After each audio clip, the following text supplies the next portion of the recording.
L'esprit humain est un système complexe. Chaque individu réagit à certaines situations à sa manière et suit souvent son propre modèle. Cependant, il existe des astuces psychologiques dans la communication avec les gens qui permettent à ces derniers de s'éloigner de leur modèle et de dire ou de faire ce que vous attendez d'eux. Quelles sont ces astuces et comment fonctionnent-elles? Appelez votre interlocuteur par son nom. Il s'agit d'une astuce psychologique assez efficace qui peut être utilisée pour communiquer avec n'importe qui. Il est peu probable que quelqu'un ne veuille pas entendre son nom. Il n'est donc pas étonnant que l'on dise que ce sont les mots les plus agréables à entendre. L'attraction par le nom suscite la confiance en vous, l'interlocuteur, et permet d'établir un rapport amical. C'est pourquoi nous mentionnons plus souvent les noms, les combinaisons de noms et les langues patriotiques. N'oubliez pas, cependant, que cela doit se faire de manière naturelle. N'en faites pas trop en insérant des noms dans les phrases. Possibilité de choix. Un excellent moyen de communiquer avec les gens est de leur donner le droit de choisir. Vous vous êtes certainement déjà trouvé dans des situations où l'interlocuteur résistait, ne vous conditionnait en aucune façon et se comportait généralement de manière agressive. Peut-être a-t-il l'impression qu'on l'écrase et qu'on lui enlève sa liberté. Donnez-lui l'illusion du choix, en le sortant de ce sentiment. Donnez à l'autre personne plusieurs options. Dans les différentes alternatives, assure-toi que le bon choix est évident. Cette astuce est particulièrement efficace dans la communication avec les enfants et les adolescents. Les portes faciales. Un nom étrange, n'est-ce pas? Mais c'est un excellent moyen d'opérer. Et il fonctionne toujours. Refuser une demande à quelqu'un est presque toujours décourageant. Lorsque les demandes sont simplifiées ou les exigences réduites, vous ressentez beaucoup d'émotions positives et vous êtes prêt à les satisfaire. Tout d'abord, vous constatez que vous devez demander quelque chose d'inaccessible. Ainsi, si vous demandez qu'on vous donne d'abord un cheval, puis un cheval, et si vous demandez qu'on vous donne un chaton, c'est ce dernier qui vous sera le plus souvent donné. Cet exemple est peut-être ridicule, mais il illustre bien la situation. Un pied dans la porte.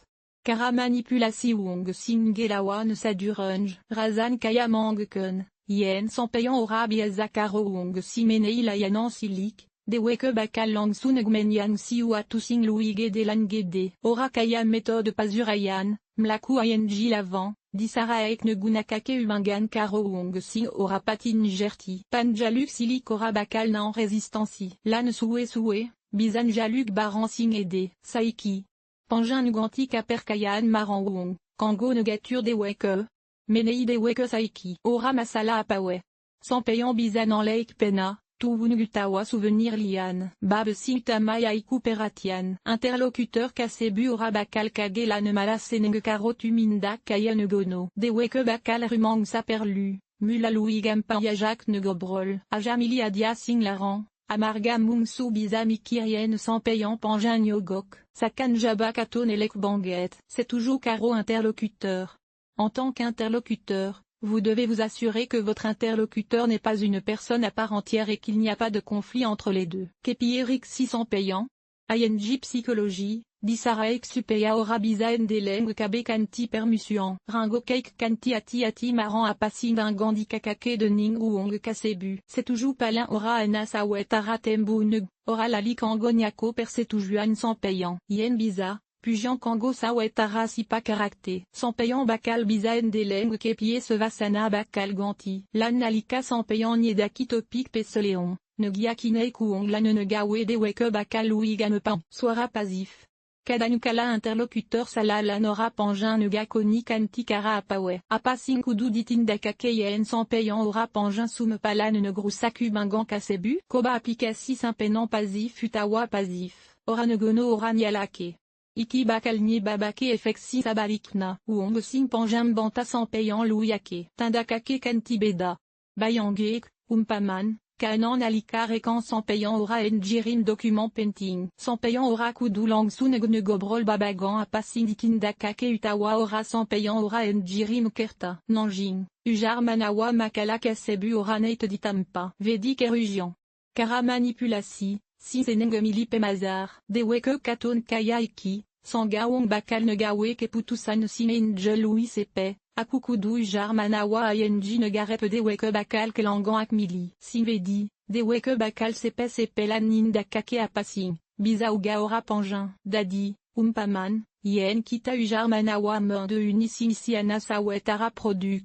Panuku mesti pangin ne jupuk salasawijin. Il est intéressant de noter que cette méthode fonctionne bien dans d'autres domaines de la vie, y compris dans les relations amoureuses. Par exemple, pour amener un ou plusieurs hommes à reconnaître leurs sentiments, de nombreuses femmes évoquent l'imminence d'un long voyage ou l'impossibilité de se voir aussi souvent qu'avant. Laissez-moi vous raconter une histoire. Presque tous les gens aiment parler et aiment voir des réactions à leurs paroles. Laissez-les donc parler.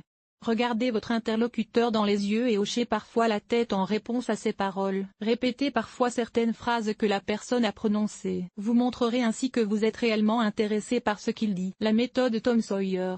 As-tu lu l'histoire amusante de ce garçon plein d'esprit nommé Tom? On lui demanda de dessiner une clôture, mais qu'il est fastidieux de le faire seul. Quoi qu'il en soit, la tâche est accomplie, et Tom trouva un moyen de se sortir de cette situation. Il raconta l'affaire à ses amis et lui fit découvrir quelque chose d'excitant, d'intéressant, d'inhabituel et de célèbre. Personne n'avait dressé une barrière exorbitante, tout a été fait de son plein gré. Mais le fait est là.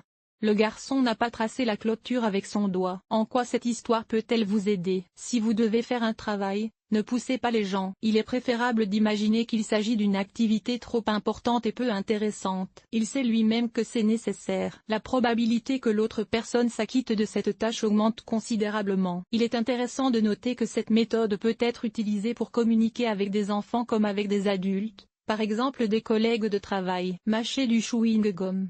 Il a été prouvé que le fait de mâcher du chewing-gum contribue à réduire le niveau de stress causé par l'hormone cortisol. En outre, il améliore l'attention, la mémoire et le processus de circulation sanguine dans le cerveau, ce qui stimule tous les sens. Compte tenu de tout ce qui précède, mâchez du chewing-gum chaque fois que vous êtes confronté à une situation stressante. Cela vous aidera à ne pas paniquer et à prendre les bonnes décisions. Relief. Si vous êtes confronté à l'agressivité et à la colère d'autres personnes, restez calme et gardez le contrôle de vous-même. Essayez de rassurer l'autre personne et faites en sorte que le conflit ne se développe pas. Ne cédez pas à la provocation. Répondez à toutes les attaques dans le sens du hasard, même si la tempête est en vous en ce moment. Un tel comportement aide l'interlocuteur à reprendre ses esprits et à revenir à une conversation normale. La confiance. Montrez votre confiance, vos connaissances et votre pouvoir, ainsi que votre estime de soi. Faites-le à l'aide d'actions et de paroles. Comment? N'utilisez en aucun cas des expressions telles que je vois, je pense ou je fais ceci. Il ne prendra tout simplement pas votre discours au sérieux. Utilisez donc le moins possible de phrases introductives susceptibles de faire douter de vos propos. Technique du premier refus. Si vous avez besoin de quelque chose de la part de votre interlocuteur, exprimez d'abord une demande massive. Demandez-lui ce qu'il ne manquerait pas de vous refuser. Demandez ensuite ce que vous voulez vraiment. Ensuite, faites en sorte que cette demande paraisse insignifiante et simple par rapport à la demande initiale. Sentez-vous coupable de refuser et l'interlocuteur vous rencontrera sans aucun doute. Reconnaître les problèmes comme des défis. Ne vous laissez pas emporter par les difficultés. Imaginez-les comme des tests qui vous aideront à passer à un niveau supérieur, à devenir plus fort et plus confiant en vous-même. Ce faisant, vous remarquerez que vous êtes plus calme, que vous voyez le problème d'un autre côté. Cela ajoute de l'enthousiasme, des émotions positives. Vous aurez plus de facilité à faire face aux problèmes et à prendre les bonnes décisions. Contact visuel.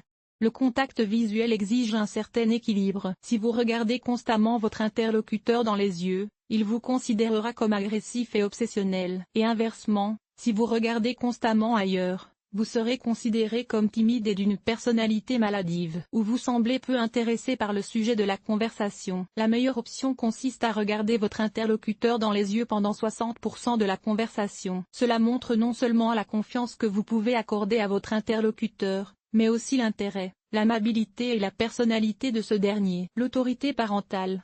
Pouvez-vous gagner la confiance des gens pour les convaincre de votre point de vue? Dites que votre père ou votre mère vous a dit la même chose. Utilisation. Inconsciemment, chacun s'accorde à dire que les parents veulent le bien de leurs enfants. Ils écoutent souvent leurs conseils. Par conséquent, si vous mentionnez les instructions des parents dans la conversation, votre interlocuteur sera plus enclin à être d'accord avec vous. Répétez un mot.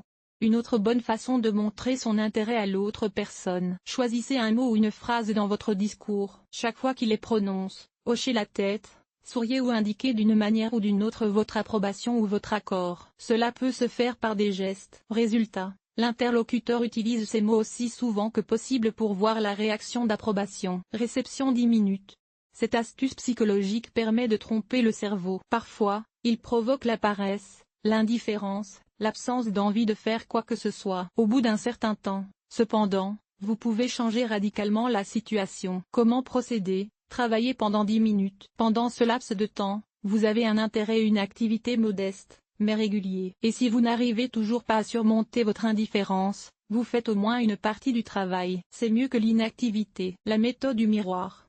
D'accord, vous voulez voir chez les autres les mêmes traits de personnalité positifs que vous avez aussi. Il en va de même pour les défauts. Si vous les voyez chez vous, vous détesterez les autres avec une précision de 100%. Comment puis-je utiliser cette méthode pour positionner les gens par rapport à moi-même? Imaginez-le, c'est une bonne personne, c'est une bonne personne, c'est une bonne personne. Mais pas tout, seulement un peu, sinon ce sera étrange et l'interlocuteur fusera tout simplement de dialoguer. Reconnaissez vos erreurs. Soyez prêt à vous critiquer, à remarquer vos petits défauts et vos erreurs. Les gens apprécient justement votre autocritique et sont prêts à pardonner beaucoup. Vous pouvez procéder autrement, vous rendre coupable d'actes que vous n'avez pas commis. Bien sûr, c'est difficile et inconfortable. Cependant, un tel comportement accroît considérablement votre autorité aux yeux des autres et les met en confiance. Conclusion. En fin de compte, il n'est pas très difficile de manipuler un interlocuteur. De simples astuces psychologiques peuvent permettre de le persuader d'adhérer à votre opinion, de faire les choix nécessaires ou de se ranger de votre côté dans un conflit. Aux yeux des autres, vous paraîtrez toujours calme, détendu et sûr de vous.